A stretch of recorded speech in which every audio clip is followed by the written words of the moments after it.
Olá pessoal, sejam bem-vindas e bem-vindos. Eu me chamo Guilherme Ferreira, sou assistente social, pesquisador e ativista na área dos direitos sexuais e de gênero. Eu quero convidar vocês a debater algumas questões de base que serão importantes para a gente iniciar o nosso curso de formação sobre a Política Nacional de Saúde Integral de lésbicas, gays, bissexuais, travestis e transexuais. Essas questões de base que eu me refiro, elas se relacionam com o tema das interseccionalidades como uma ferramenta de análise da realidade social. E nesse nosso caso, tendo também o gênero e a sexualidade como portas de entrada importantes. Embora exista uma tradição em começar o debate de gênero e sexualidade por conceitos como identidade de gênero ou orientação sexual, eu queria começar falando justamente sobre o conceito de interseccionalidade, já que ele, do meu ponto de vista, é o que guia a nossa análise sobre os outros conceitos chaves que envolvem pensar esse tema da diversidade sexual e de gênero como marcadores sociais da diferença e da desigualdade.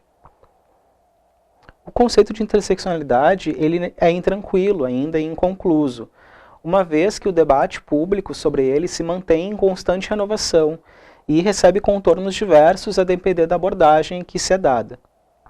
A intenção dessa aula não é, então, realizar uma revisão dos debates ensejados até aqui, e nem mesmo estabelecer nexo de causa ou efeito, ou de uma linha evolutiva no modo como esse conceito vem sendo pensado. Por outro lado, eu acho importante que a gente possa recuperar alguns pressupostos que, do mesmo jeito, permanecem em debate perene e contraditório. O primeiro deles diz respeito à perspectiva adotada. Se o conceito de interseccionalidade, na forma como conceitua a professora Adriana Psitelli, diz respeito à multiplicidade de categorias de diferenciação que se articulam no social, não é consenso o modo como se apreende a articulação dessas múltiplas categorias. Por outro lado, propor uma análise interseccional implica, em todos os quadros teóricos, um pressuposto de antemão, que a realidade não deve ser recortada em termos de um único marcador social e que a gente deve manter um olhar para a totalidade social, tendo em vista os diferentes marcadores conectados, não de maneira sobreposta uns aos outros, como se pudessem ser simplesmente somados, mas isso sim pensando como eles produzem um efeito único na vida concreta dos sujeitos quando combinados. Mesmo antes da emergência do conceito, a proposta de articular marcadores sociais como classe social, raça e gênero, ou ainda classe social e gênero, já havia sido adotada por diversas feministas, havendo entre elas quem privilegiasse alguns desses marcadores em detrimento de outros. A gente pode pensar em alguns exemplos, como os estudos da Joan Scott, que ela argumenta a importância de raça e classe, apesar de se centrar em gênero. O caso da Judith Butler também, cuja obra passa por discussões sobre sexualidade e identidade de gênero, sionismo, raça e etnia, a Donna Haraway, com a categoria corpo, e também a Angela Davis, que se deteve sobre as experiências das mulheres negras e também das pessoas presas. É por isso que a adoção de uma abordagem interseccional implica recorrer a uma perspectiva epistêmica em particular, que também a professora Adriana Psitelli divide entre aquela de ordem mais sistêmica, utilizada principalmente pela Kimberly Crenshaw, e outra construcionista, com After Bra, como uma das suas expoentes. A primeira perspectiva oferece a imagem de diferentes avenidas, em cada uma das quais circula um eixo específico de opressão. Em certos espaços, as avenidas se cruzam, e a pessoa que se encontra no intercruzamento tem que enfrentar simultaneamente esses fluxos de opressão. Essa perspectiva, em certo sentido, acaba por entender a intersecção entre os marcadores como um somatório, o que significaria entender uma mulher negra, por exemplo, como duplamente oprimida, pela condição de gênero e pela condição de raça. Evidentemente, essas duas condições produzem, sim, uma experiência maior dos sujeitos com processos de subalternização e vulnerabilização, como a gente pode perceber através de pesquisas que apontam a mulher negra na pirâmide do trabalho, ou então sofrendo maior índice de violência doméstica e sexual. Por outro lado, ela não sofre necessariamente o mesmo tipo de racismo que um homem sofreria. Vejamos como pensar isso através de um exemplo. Na notícia vinculada no site Mundo Negro, de novembro de 2013, a gente pode ver que uma professora negra da Universidade de São Paulo foi vítima de assédio sexual na ocasião em que frequentava um bar para comemorar o seu aniversário. Durante a noite, o dono do estabelecimento se aproxima para perguntar se os dentes da professora eram verdadeiros, pois eram muito brancos. Em certo momento, ele pergunta também se ela gostaria de ter um encontro sexual com ele, e afirma que os pelos pubianos da professora deviam ser duros como os da sua cabeça. A gente vê nesse caso que o assédio sofrido pela professora foi sim racializado, pois quando contou o ocorrido aos seus amigos negros, todos entenderam o viés racial daquela situação, enquanto as suas amigas brancas disseram que isso é normal e que acontece com qualquer mulher.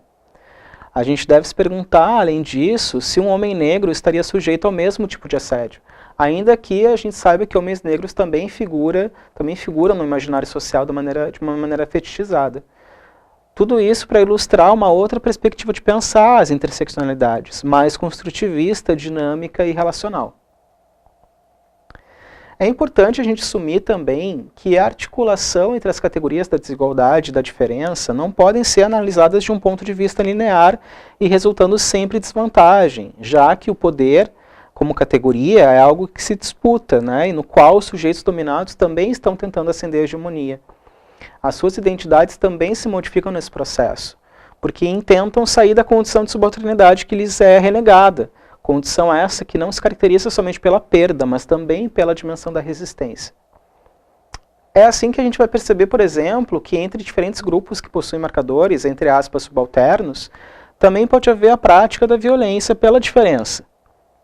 Na experiência de travestis privadas de liberdade, por exemplo, que foi tema dos meus estudos nos últimos anos, eu avaliei que a transfobia recebe sim uma evidência particular na prisão, na medida em que é ela a causa última da discriminação que as travestis sofrem dos outros presos e dos trabalhadores penitenciários. Em outras palavras, a condição de classe social e de raça e etnia que uniam as travestis ao conjunto de presos não as permitia uma inclusão naquele contexto, pois o gênero as dividia do grupo. Se a gente fosse, por outro lado, analisar a relação das trabalhadoras penitenciárias com os presos, a gente perceberia que elas, na sua maioria brancas, estavam fundamentalmente em vantagem em relação a esses homens, na sua maioria negros e pobres. É como o preconceito que um homem gay pobre sofre de um outro homem gay da classe média ou da classe alta. Esse último não depositará sua violência somente àquilo que se refere à classe do outro, mas a todo o comportamento cultural do outro que é produto da interação entre sexualidade e classe social, e que para homossexuais da classe economicamente dominante pode ser desqualificado. Assim, vai poder desqualificar os valores culturais de uma comunidade homossexual que convive com e na pobreza.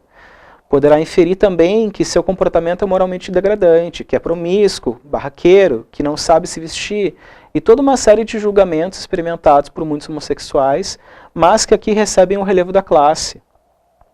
Também acontece quando um homossexual julga o outro de afeminado, quando um homem negro subordina outro homem negro e gay, quando uma mulher negra cisgênero oprime uma mulher branca transexual, e assim por diante. A opressão, em todos esses casos, não é contra uma parte da pessoa que é subalternizada.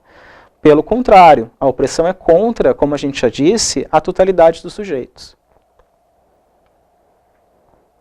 Falando nisso, vale a pena agora olhar com um pouco mais de atenção para essas outras categorias que eu venho trazendo e que eu pretendo aprofundar com vocês, que são as categorias de gênero, sexo, orientação sexual e identidade de gênero.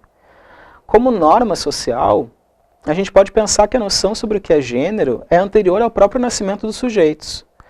O filósofo Paul Preciado explica que mesmo antes de nascer, graças à ecografia, uma tecnologia célebre por ser descritiva, mas que não é senão prescritiva, ou no momento mesmo do nascimento, nos é designado um sexo feminino ou masculino.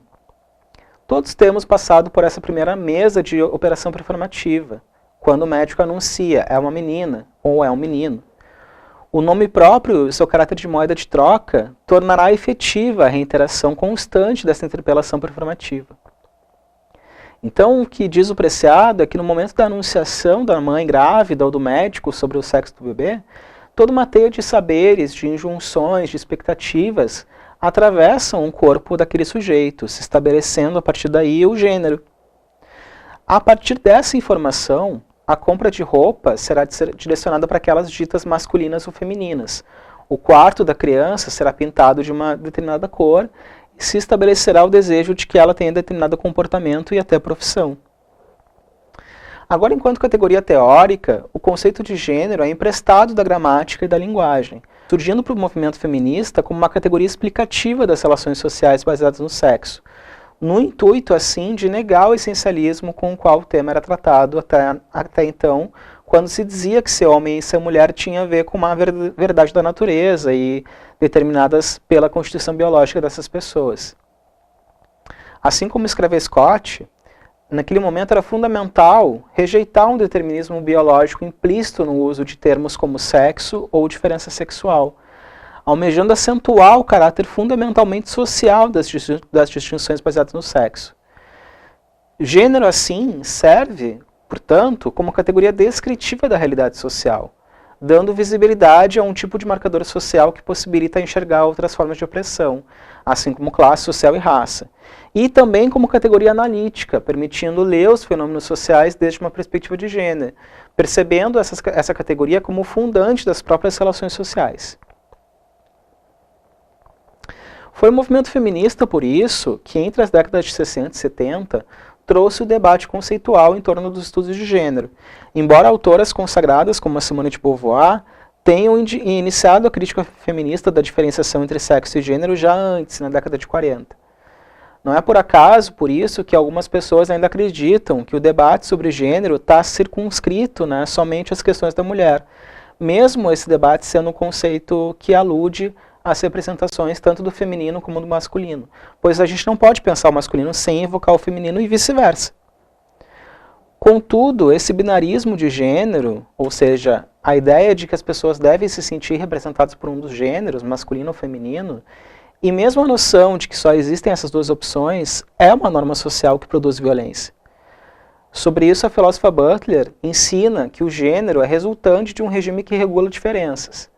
Nesse regime, os gêneros se dividem e se hierarquizam de forma coercitiva, de modo que masculino e feminino tornam-se dicotômicos e extremos, e se produz a partir disso uma série de narrativas sobre eles.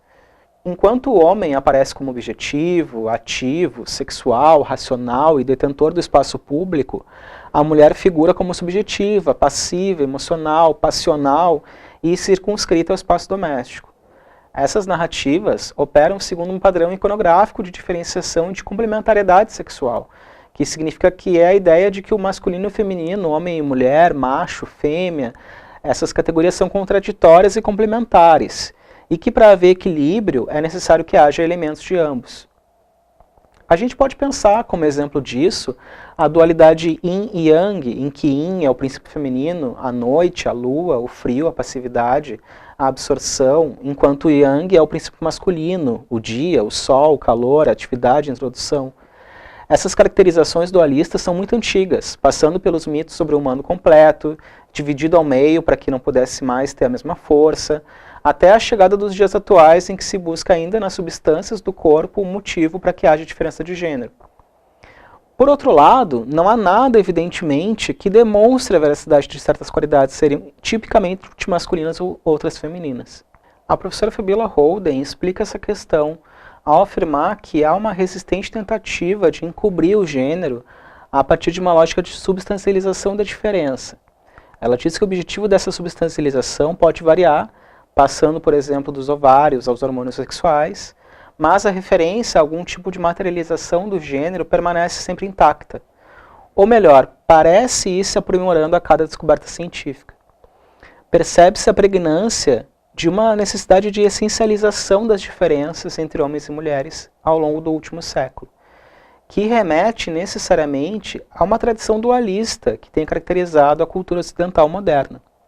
Basicamente, as renovadas formas de essencialismo têm implicado delimitar o que seria do plano natural, supostamente mutável, e o que se enquadraria no plano social-cultural, que seria passível de transformação. Um olhar mais atento ao discurso médico da passagem do século XIX para o século XX, por exemplo, nos leva, diz a professora, a perceber que é exatamente a instabilidade entre essas fronteiras, ou seja, a constatação da sua precariedade, que promove uma insistente reafirmação das oposições. Então, se o gênero, como temos visto até aqui, é produto social e as tentativas de encontrar respostas sobre ele no corpo têm a ver justamente com essas expectativas culturais criadas pelos sujeitos no processo histórico em curso, resta para a gente entender que a identidade também é produto dessas interações, de modo que o sujeito vai construir sua identidade de gênero no decorrer da sua vida, e ela não necessariamente vai corresponder com a expectativa produzida pelas pessoas a partir de um dado biológico que a gente chama de sexo. O gênero é, por isso, compulsoriamente inscrito no corpo do momento que a pessoa nasce. E antes mesmo de nascer, no conjunto de expectativas, de pressuposições, de comportamentos, gostos, subjetividades. É por isso que a pesquisadora Berenice Bento, ela define o gênero como uma sofisticada tecnologia social heteronormativa, operacionalizada pelas instituições médicas, linguísticas, domésticas, escolares, e que produzem constantemente corpos homens e corpos mulheres. De acordo com a professora, os corpos assumem a sua aparência de gênero na medida em que se reiteram continuamente os atos que conferem masculinidade ou feminilidade a esses corpos. Nesse momento que já discutimos o que é gênero e identidade de gênero, parece produtivo dizer então que a existência de pessoas transgênero, que são aquelas que não se identificam com o gênero designado no nascimento, é tão natural na sociedade quanto a existência das pessoas cisgênero, aquelas que se identificam com o gênero designado no nascimento.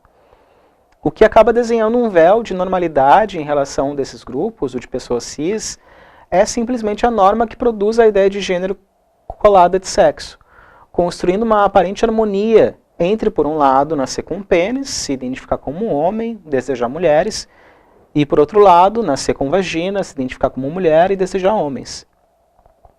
Se existe uma expectativa de que as pessoas com pênis sejam homens e as pessoas com vagina sejam mulheres, não é natural que as pessoas necessariamente correspondam a essa expectativa.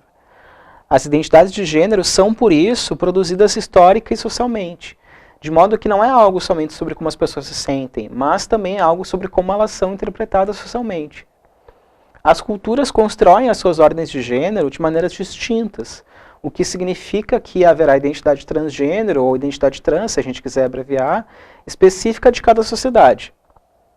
No Brasil, a gente convencionou especificar as identidades trans, particularmente através das categorias travesti e transexual, que possuem entre si diferenças discursivas, geográficas, históricas, sociais. Na tabela que eu vou mostrar para vocês agora, eu tentei sistematizar um pouco como essas diferenças são produzidas. A gente pode ver, por exemplo, que no campo discursivo, as identidades trans são produzidas a partir dos significados constituídos sobre o que é uma pessoa transexual e uma pessoa travesti. No pensamento comum, aquele mais imediato e particular, a travesti aparece ora como homem gay hiperafeminado, ora como terceiro sexo, enquanto a transexual é percebida como aquela pessoa cuja mente não se adequa ao corpo e que precisa sempre de uma cirurgia genitália. É também comum que se conecte a identidade travesti ao trabalho sexual e ao crime, enquanto a pessoa transexual é percebida como requintada e comportada. Também tem a ver com uma decisão circunstancial da pessoa se assumir travesti ou transexual, dependendo do contexto em que é dito e buscando com isso que a sua identidade seja compreendida desde uma perspectiva mais radical e desestabilizadora ou desde uma perspectiva mais conciliadora e normativa.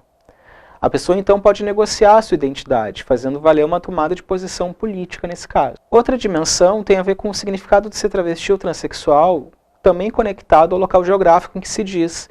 Porque se dizer travesti no Brasil tem um significado bem diferente se comparado à Europa, por exemplo. Além disso, o avanço científico sobre essas categorias também influenciam a passagem de esquemas discursivos diferenciados. De modo que há diferença de concepção sobre o que é ser travesti e o que é ser transexual entre as pessoas mais velhas e mais novas desses mesmos grupos, né? Outra questão tem a ver com a possibilidade de acessar informações sobre as transgeneridades, que se relaciona também a certas condições concretas de existência das pessoas. O que significa que a gente pode pensar sobre o nosso gênero depois de a gente ter saciado as nossas primeiras necessidades. O processo histórico que estigmatiza as travestilidades como pertencentes à periferia e à marginalidade também faz com que as pessoas de determinada classe tenham acesso a noções específicas sobre o seu gênero. Finalizando nossa aula, resta para a gente entender que se por um lado todas as pessoas possuem uma identidade de gênero, também todas as pessoas possuem uma identidade de uma orientação sexual. A identidade sexual corresponde à identificação das pessoas sobre uma determinada orientação sexual, que é o desejo e o afeto que as pessoas direcionam às outras. Um homem, por exemplo, pode se interessar erótica e afetivamente por mulheres, por homens, por ambos ou por nenhum deles. E caso ele trate esse desejo de maneira identitária, estabelecerá assim que é heterossexual se o seu desejo for por mulheres, homossexual se for por homens, bissexual se for por ambos, ou assexual se não se sente capaz de ter atração sexual por outras pessoas, podendo ou não estabelecer uma relação romântica. Existem atualmente uma série de outras identidades sexuais pouco ainda presentes no debate político, e sobre as quais eu também não vou me deter pelo fato de não haver ainda, do meu ponto de vista, violações identitárias fundamentais que se relacionem com o debate histórico dos direitos humanos dessas populações. Mas também acho importante dizer que diferencio a identidade do desejo, pelo fato de que algumas pessoas terem determinadas práticas sexuais sem, no entanto, se identificarem com o nome dado para aquela prática. No campo da epidemiologia, por exemplo, foi criado o conceito de HSH, ou de homens que fazem sexo com homens, justamente para contemplar aqueles homens que têm sexo com outros homens e ainda assim se consideram heterossexuais, porque não estabeleceriam relacionamentos românticos com outros homens ou porque simplesmente não se identificam culturalmente com essa identidade. No Brasil, a gente usa a sigla LGBT para definir todas as pessoas que são dissidentes em termos das suas orientações sexuais ou das suas identidades de gênero, ou seja, todas as pessoas que sofrem por não serem heterossexuais ou por não corresponderem à expectativa de gênero. Para a gente entender melhor essa sopa de letrinha, eu vou terminar apresentando 3 cenas, baseadas em narrativas reais sobre situações que envolvem esse tema da diversidade sexual de gênero. Na primeira cena, o João e o Renato são namorados e estavam aguardando um atendimento na unidade de saúde no território em que vivem. Estavam sentados de mãos dadas enquanto aguardavam. O Alberto, outro usuário em espera de atendimento, vociferou contra o casal, gritando que não era obrigado a ver 2 maricas se beijando em público e que hoje em dia todo mundo quer empurrar a goela abaixo essas bichices. Nessa primeira cena, a gente percebe como a sexualidade diferente da heterossexual, ela incomoda as outras pessoas. Porque é muito comum escutarmos que agora estamos vivendo um momento em que ser gay ou ser lésbica é moda. Acontece que ninguém nunca se perguntou que ser heterossexual sempre teve na moda, que nós somos bombardeados pela heterossexualidade em todos os momentos. O que faz, isso sim, com que seja diferente para o nosso olhar um momento de afetividade homossexual.